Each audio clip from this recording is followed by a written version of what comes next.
इन मर्द के तो बुझाते नहीं खे सबके हमारे भगवान में घरे अलग तीन कर बहरे जाके साफ पड़ा रहेला और कर्ज ना भराए तो कर्ज ना भराए सब पूरी ठीक लेके चलत रहेला मन करता है सब कुछ छोड़ छाड़ के बैठ के 1 घंटा रोली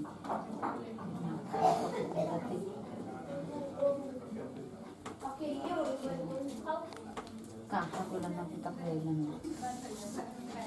चिल्ला ही लगे ना खाना खाई है ना कुछ करी है ना चल रही तक मानी की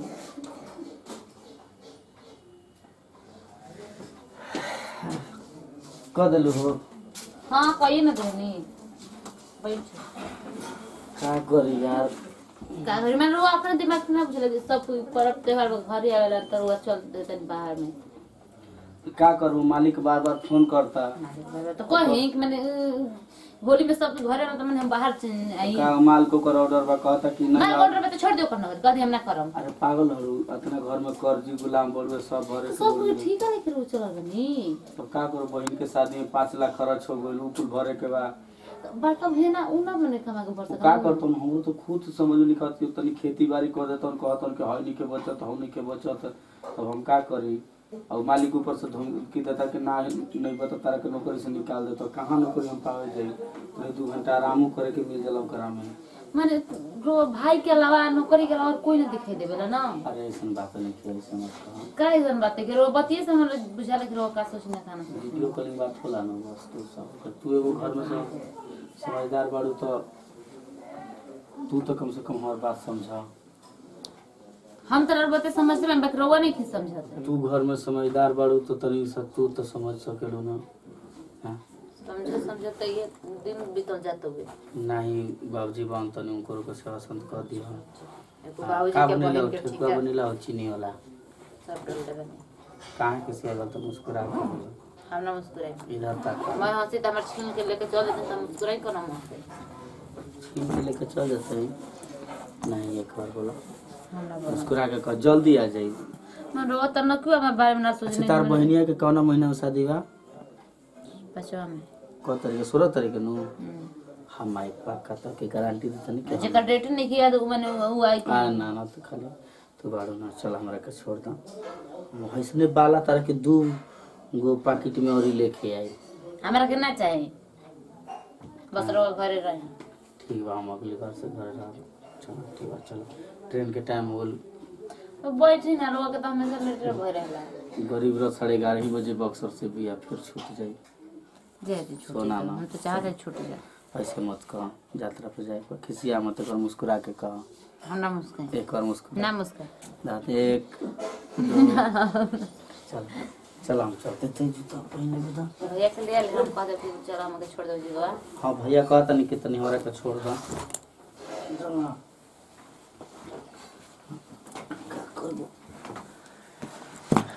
बढ़िया से टाइम से खा ले बुझी गया ठीक बा रुकी था ना भगवान बनैले रहस बहुत जल्दी हमनी के go लेके आया रो जला पागल है तू हां अरे बहुत जल्दी है तू काहे घबराता हो ठीक बा तारा कब की करी बियाह में नु 5000 के साड़ी किनम हमरा के ना चाहिए 5000 हमरा के क्या ठीक बाटे ना आ 5000 रुपया दे भेतरी फुल फुल बियाह में अपनी बहन के पूरा उठा ढेर मार्क्स मत लगा जान लो चला आओ चल भैया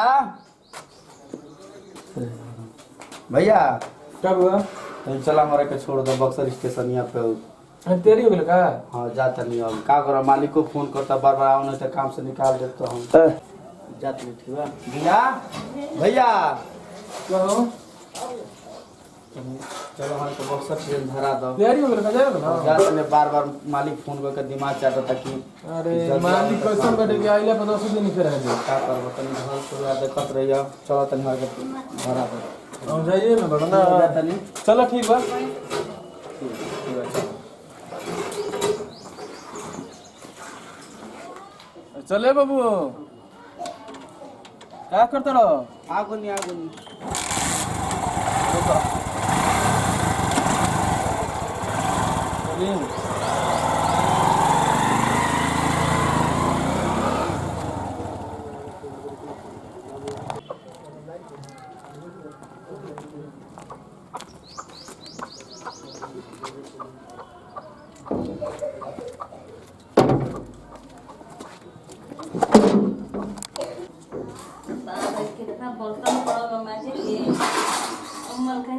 बुझाते नहीं थे मजे ही ना मजे बोलबे नहीं कर हमारे ना मजे के बा कि सुपर हो यन देख के टीवी में भी बोलत तो करो हमारे थोड़ा मजे के दीदिया बोला था दीदी अरे बबुआ हां तू कब आई है बता बोले तो ले कुछ क्या अभी आई यहाँ का कोनो बात नहीं थी ना अब बहुत अर्जेंट बा का अर्जेंट बा फोन ऑन ना कइले ह फोन करे के टाइम ना मिलेला आप बैठ अर्जेंट बात बैठे पानी वानी लिए पिए ना नहीं पानी वानी पिए के नहीं खे ई का है बाबूजी के सीरियस बहुत तबीयत खराब बटे चले के बा ई का कहते रे अभी परसों दिन हम बतिए नहीं बढ़िया रहलन अभी बहुत सीरियस एकदम हो गइल बा हां हां का करी चली हम हां जीजा जी कहां बड़ा रुक जा तब पूछ ले तनी उनकरा के बुला के कहां बड़ा केने वाली जी केने वाली जी आई ने का हो गयो बोला अरे राजा हो गया और काल बैठे आ हाल तो बहुत खराब बा पानी जब पिए लू नहीं पानी वानी पिए के नहीं थे का है कहता भूखल लड़का हो नहीं भूखल नहीं थी हां घरे सीरियस हाल बा बाबूजी के बहुत तबीयत खराब बा तबीयत खराब बा हां का हो गयो ना अब का पता का हो गल लेकिन अरे बोल तो चाल परसों बंद हो बतिए गइल नहीं बा। तो ठीक रहला ना कहता कि तबीयत खराब बटे होली ना मना रहे थे हम का होली अब होली लौकता है जंगा बाबूजी के देखे के बा कि होली देखे के बा तब जाए दीदिया के लेके लेके हाँ। अरे यही कर रहे हैं। ज्यादा सीरियस बनो एकदम बोल चाल बंद हो गल बा खाना पीना छुटिए गल बा हगोला मुदल बंद हो गल बा टेप ओपने खस लो साथ दे रे अब का पता हमारा क्या पता बा टेप सटल बा कि नहीं सटल इहो एगो दुख जाए दी आज हम 2-4 दिन में हम अब तो मान लो कि जाएंगे पड़ी जब ऐसा हालात बाटे तो हां तब का चलिए आपको भेंट कर ली अरे तब वो रहल हटे भईयो तो चल गेल बाहर है सब करा के वहीं जाए करल अब हमारा क्या मालूम कि अब वहीं जाए कर हटे उनको फोन करे कहें कि ट्रेन कैंसिल कर दी ट्रेन कैंसिल होला तो वो पहुंच गए बटे कहाँ बा अरे रहेला चंडीगढ़ सुनो ना अरे क्या करेंगे बाद में आके देख ले बाद में देख ले अभी हाँ, वीडियो कॉलिंग पर देखा ना कैसन बाड़न हां ठीक बा अच्छा चलो चल, ठीक चल, बा हम चलते हैं। वीडियो कॉलिंग से बात कर ले हां बतिया ले मान लो कि ससुर जी हम ना अब जाए ना हम जाई ना हम कम रहते तारा के छान लगावले बने पैसा से दी के ऐसे चल जी ओइजा नाच में जतर लुटावे के बा जो तबीयत खराब बटे नाच में चल जाए तो पैसा लेके चल जाला पैसा के मिला दे कि कमा के हमारे के दे दे लाज नहीं खा अतरा रहते हम कमाई बस ला ला इतने में हो जाई इतने में हो जाई हाँ, तब बचा के लिए है में से दी है ना दी बच्चा से नहीं है में से इतना भेज दे तनी बच्चा के हमारा सार के बियाह निके की परछावन में लुटाइबू तो बटोर के रखी बियाह होई तो लुटाई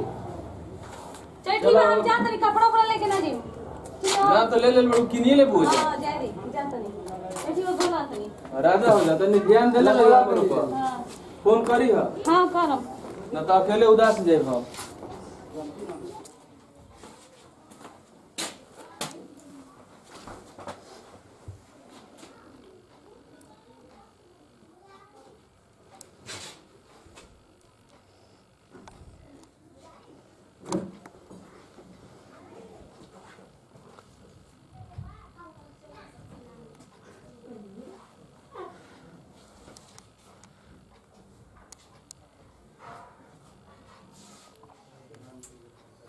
तना निमन मेरा डू के कैसे उस साला छोड़ के चल गेल बहुत चल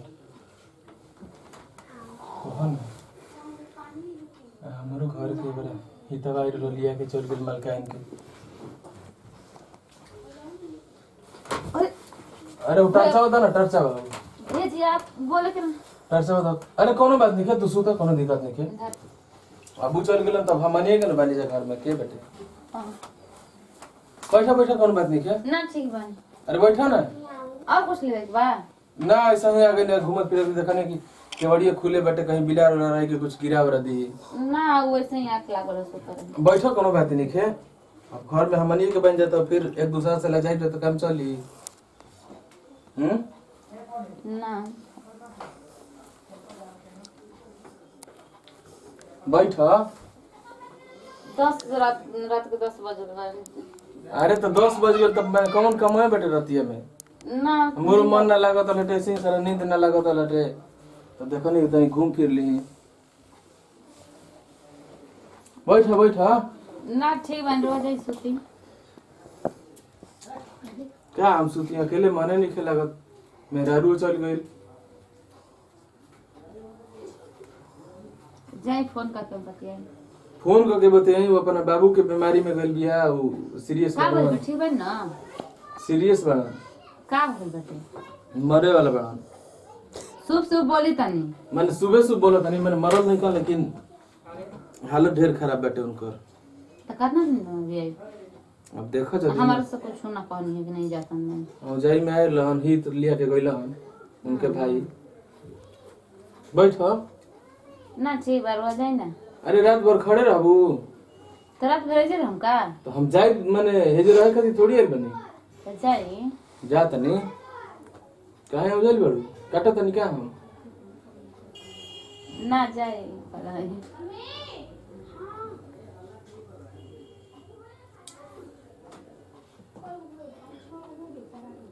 का देखा तनी ऊ कुछ ना देखा तनी कि बहरिया कुकुर ऊपर निकल सुनत बैठो ना तो एगो भसुर के सामने कैसे कोई बैठ सकेला। अरे भसुर माने हेजे लागल बटे कहाँ है तब जब दुइये भी हमनी के घर में बन जाए तो भसुर भव नहीं रहली तो काम चली नु तो का कही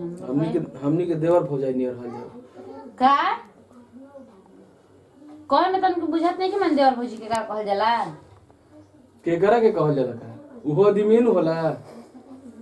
छे बजाई रिश्ता खराब ना होला ओकर सोचे के नजरिया खराब होला ठीक बजाई जाई बुझा तरी कपार पर बैठल में जाई के ले बड़ू कबे से जाई कपार नींद से कपार खा खाना खइलू हां हां खाना ना खाई काहे उतना तोप के रखल बेटे का चीज रोटी देखने कुल कई गो तोपल बाटे वो बच गए तो पे लगाई ना खइलो कबू तो खा ली ना खा लिए बनी ठीक बा ठीक है लजाओ जमत मान लो कि कुछ हम तारा से ना कहब तू हमारे से ना कहबू तो दूसर के थोड़ी आई के जो कही कुछ ठीक बजाई सुता तब हम सवेरे तब तारा से भेंट हुई जाई टर्चा ले ले टर्चा खातिर टर्चा छोड़ दे हां वो देखो बुलाई ले जखन बरत अटनु जाई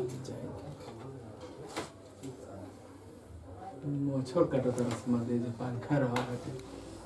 तो ऐसे तब सुझे हम जाते नहीं होगा रात सुझे फिर बैठ बन जाला था मने नहीं करत जाए के तो ऐसे नहीं तब हम जाते नहीं बैठा ना तुम छोड़ी चपाला छोड़ ना हम जाते नहीं अरे चपलावा पहन के कौन रात भर घूमे के बैठे छोड़ी एगो छोड़ी हटाई गोड़वा गोड़ा एजन बैठे ठीक है बची तब हम जाते हैं जगह भी इतना क्यों बुझाते नहीं थे करा ना इतना तो इशारा के लोग पागल आदमी समझी कि क्या कहना चाहता नहीं अच्छा फिर कल प्रयास हुई जो तब हमें जे सूता नींद तो लगी कहिए ना नमस्कार भैया, हम पप्पू परदेसी और जो ने वीडियो वीरेंद्र भाई कैले बन आप सबसे हाथ जोड़ के निवेदन बा आप सब बिगड़ के मत करब जा इस चैनल का प्यार दुआ आशीर्वाद देव जा। नमस्कार, हम वीरेंद्र विजेता। ये वीडियो के माध्यम से बस ये हमनी के देखौले बन जाए कि जौन भी हम कैले बनी